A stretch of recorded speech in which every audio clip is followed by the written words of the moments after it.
research is thinking a little bit deeper about something and going down a rabbit hole into something that really interests me to create value. Yeah, the perspective after doing the research of these out of classroom activities, it's so much more honed in on really, this is something that can be applicable in the real world. This, what we're learning and working on, actually has real meaning. Doing research has helped me be comfortable not knowing things. Research is about pushing the bounds of things that people don't know, and knowing how to not know things and take the pieces that you do know and synthesize them into taking the next step has been really important for me. I get to apply concepts that I learned in the classroom, and I get to take them and apply them experimentally and theoretically to not only understand existing literature, but to produce some of my own. That's been really important.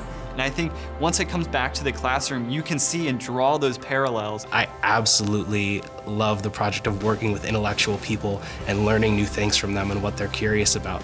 And overall, that process of learning, understanding not only how to communicate with others a new idea or concept, understand the vastness of perspectives that come from others.